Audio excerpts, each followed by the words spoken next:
A home inspector arrives at a job site, but he ends up receiving much more than he bargained for.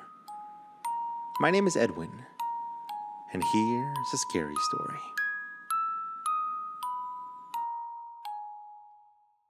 The alarm woke me up an instant after falling asleep.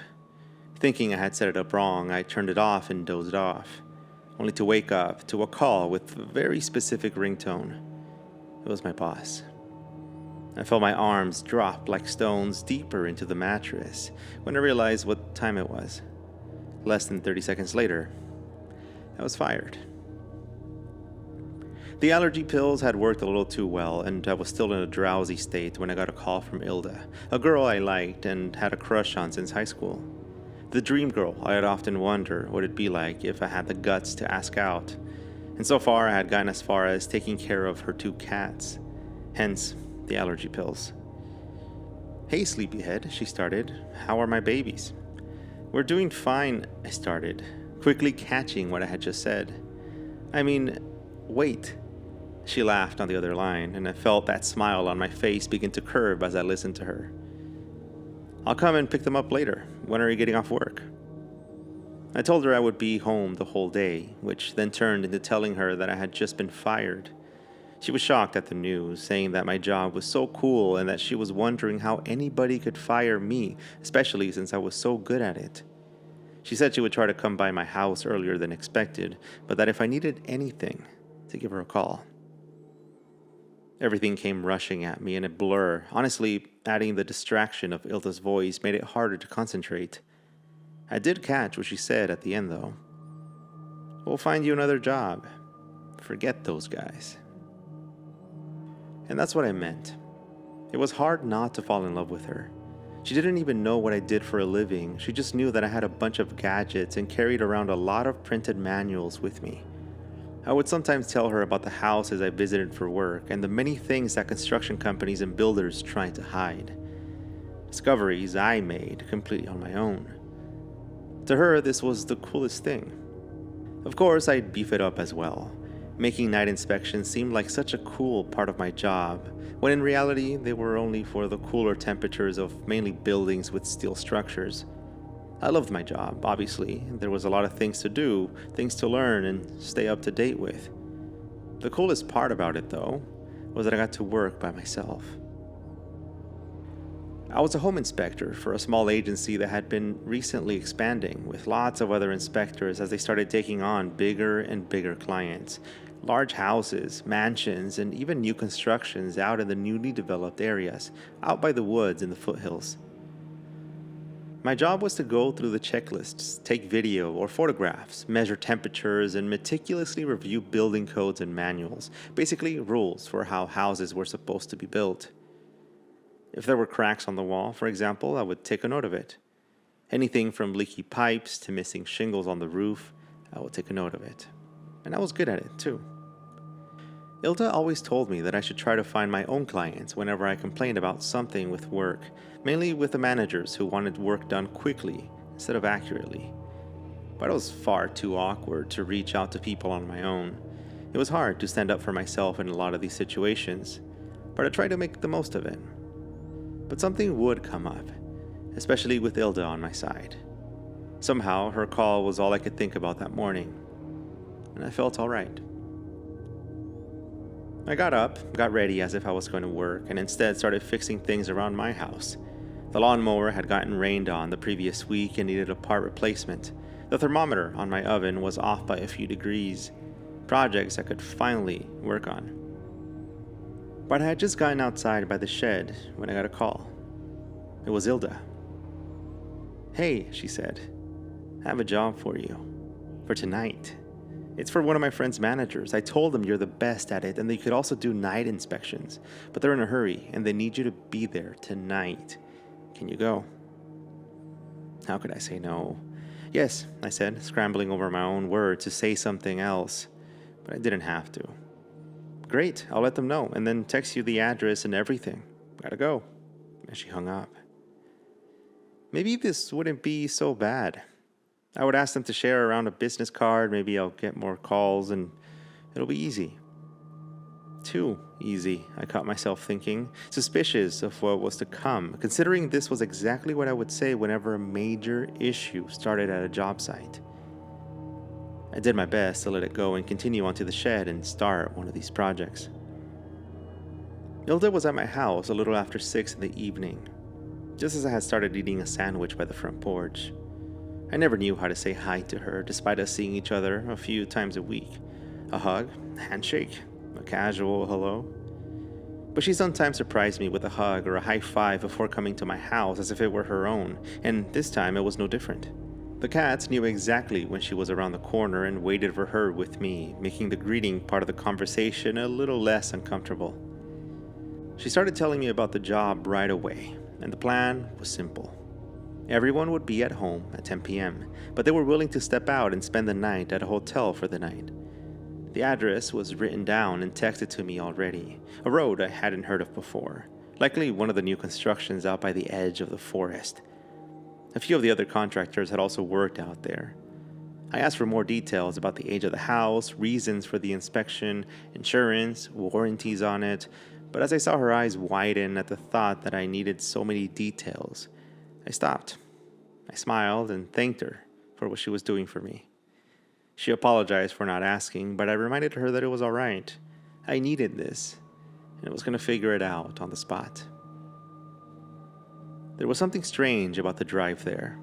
The whole time I kept watching the bars of signal on my cell phone dropping the farther I went into the woods.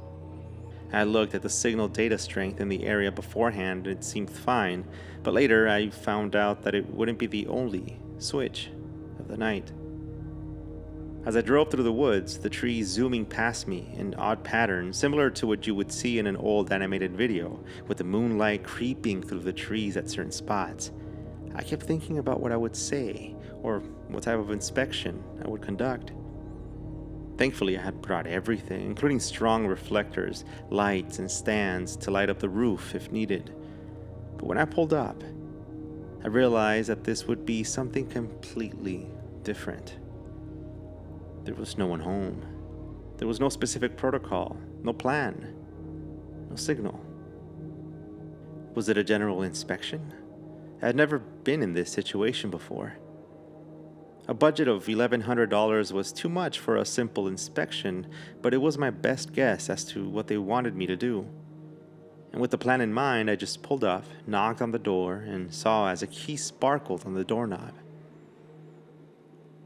I stepped inside, greeted by a staircase right in front by the door area, a large chimney to the left, and a separate living room on the right. This was not a new construction. The bases of the walls were made of stone, and the stairs of old wood, like a cabin, I would say. Immediately, I thought about the piping layout of such an old house, the electricity, the rules that would apply to such a build because some had exceptions due to how old they were and were unable to be renovated like a modern house.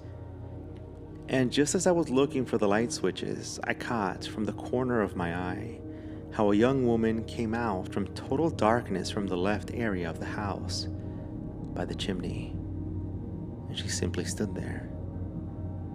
"Hello," I said, awkward, as always. "I'm here for a home inspection. Is this a good time?" I had gotten there a little bit early, after all. She stood there, with a light white dress and no shoes, staring at me blankly.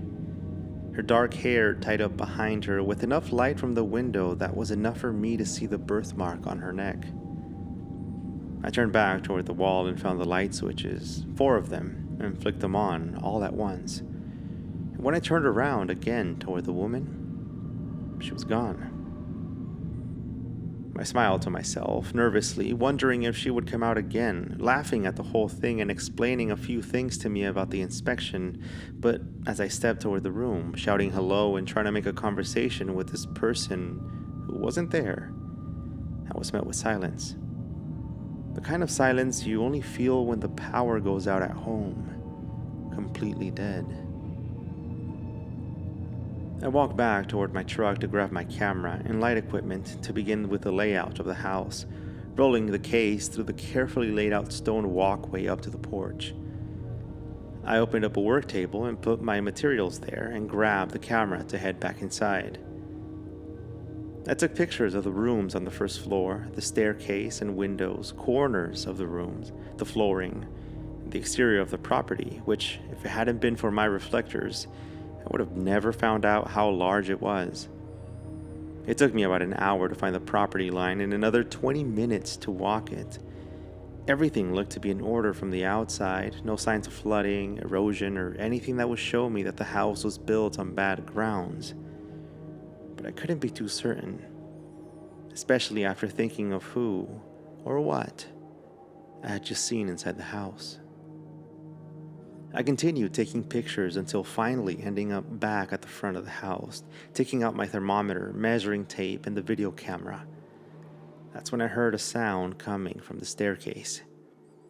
I quickly turned around and instinctively snapped a picture of it for later.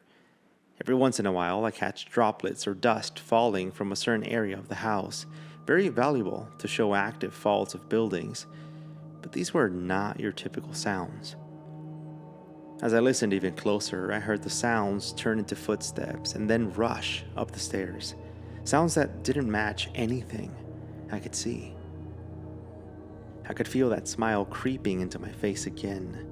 I was nervous now, especially considering that I would have to be heading up to the second floor to continue the inspection and didn't want to be the subject of a joke. The best I could do was to pretend I'd never heard it and go up there. And so I grabbed the camera and started recording as I walked up the stairs, and with every creak, I grew more and more nervous. Scared, if I could be honest with you. The upstairs area was as I was expecting.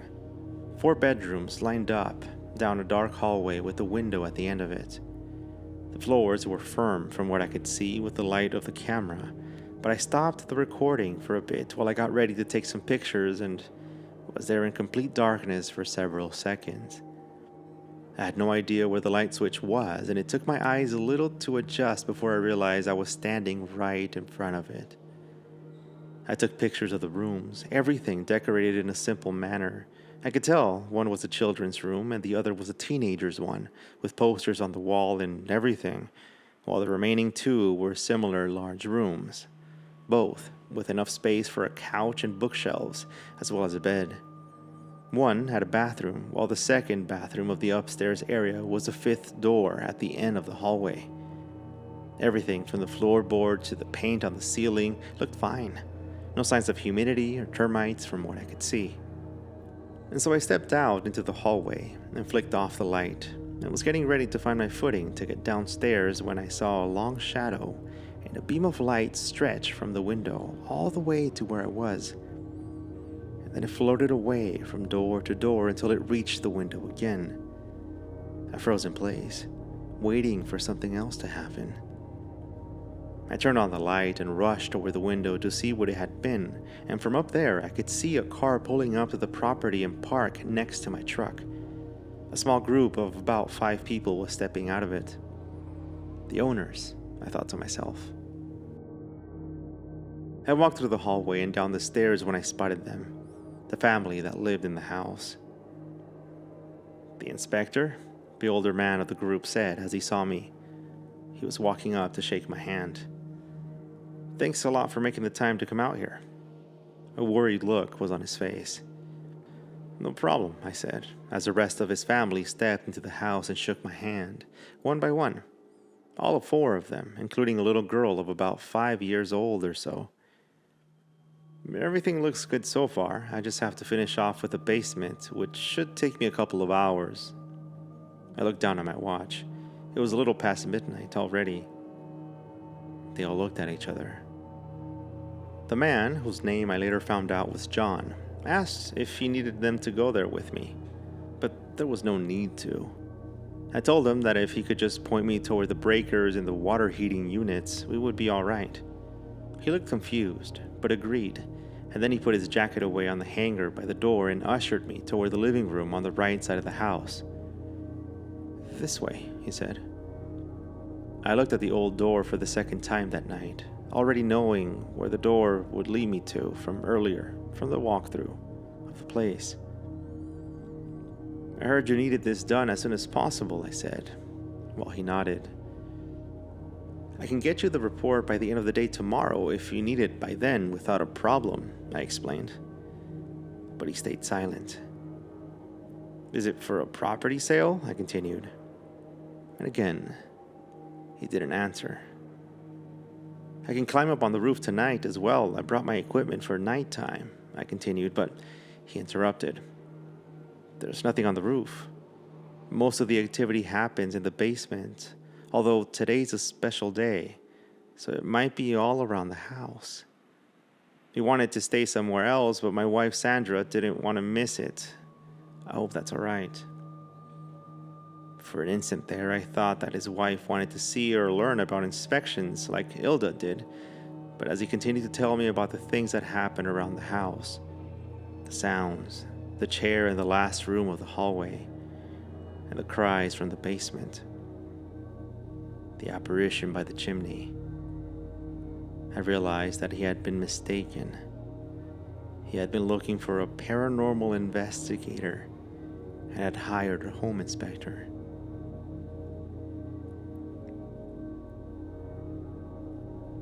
Each step creaked even more the deeper we got into the basement, before he turned on the light bulb that was hanging from the ceiling at the base of the stairs. What did you need again? The breakers? I knew it wouldn't matter anymore, but I said yes and reminded him of the water heater. He pointed to the corner of the basement, which had another opening, a room without a door segmented as part of it.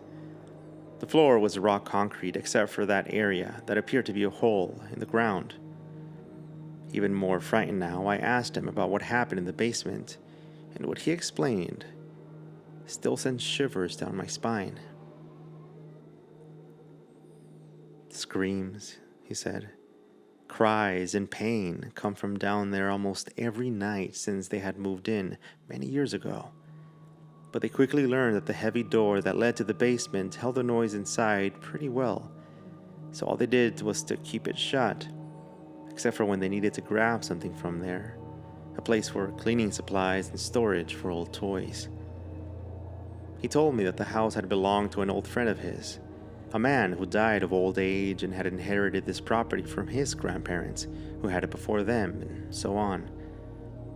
When his old friend learned that he was about to have a child with his young wife, and he had no one to pass down the house to, he sold it to him for the best price possible without giving off any suspicions to the county, under the condition that he'd take over the house once he died, which would be less than 2 years. I don't think they want us here, he said, just as a sudden growl emanated from the dark area of the basement. We both looked at each other. See? I smiled nervously as I wiped the sweat from my hand against the camera I was holding. You won't stay here by yourself, he said, to my relief. I'll hang out here if you want to go record over there. That wasn't it now, I thought to myself, too deep to say that I wasn't who he was looking for, but dumb or brave enough to continue. I walked up toward the dark room in the basement, camera in hand, and I stepped inside, quietly trying to ask questions to these spirits, just as I had seen long ago on a DVD we got from Netflix back in the day with Hilda.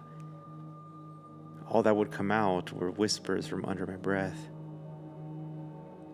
And then suddenly a growl turned into the laughter of children that surrounded me, and I ran out of the room and followed John up the stairs, leaving the light on until finally we made it out toward the first level of the house. They were all looking at me. I reassured them that I was all right, that I simply had never experienced something like that before, and that there was something lurking around this place. They all looked at each other, seemingly relieved. Thank you, the wife Sandra said. You have no idea how much this means to us. Is it Amy? John looked upset, speaking low enough so that their youngest wouldn't wake up from sleeping on the couch. Do you think Amy would be down there growling and scaring everybody? Give me a break. Sandra looked disappointed, so I decided to intervene and ask her more about Amy. Amy had just started to learn how to drive, so the lack of experience, the weather, and the car's failure combined to end in her tragic death in the dark woods by the property. After a few minutes of silence, Sandra ran upstairs, her footsteps running down the hallway, nonstop, until she came all the way back to the staircase and walked down, slowly. The picture frame held tightly against her chest. She flipped it over as I watched the same young woman from before, from the chimney. In the photograph, she was wearing her Sunday's best, but I recognized the birthmark on her neck. It was her. I was sure of it. "Sandra, I saw your daughter," I told her. Tears slowly started to fill her eyes. She asked me about what she looked like, her expression, and if she was all right. About what she was wearing, if she had said anything, but everything I explained to her seemed to match to what her daughter had been like in real life. I explained to them that I would find them some help, that I had gotten everything I needed that night, and that I would be in touch. I didn't know much about this, the topics of paranormal investigations, but lots of things have changed since then. Ilda helped me find them someone who could provide closure for them. Life wasn't as simple as the many manuals and rulebooks said. I discovered that night that there was much more out there than we know. Things that bend the rules of what's possible. Ilda and I have been together for almost 20 years, and we still talk about those first nights that changed everything. Her mistake, she says, as she admits it every single time. A once lost, just fired man with loads of gadgets, as Ilda calls them, somehow turned this into services that find different types of answers for people. The name, the inspector, somehow stuck. And when we meet again, perhaps I'll tell you about Amy and the basement, and the many secrets that were uncovered that night.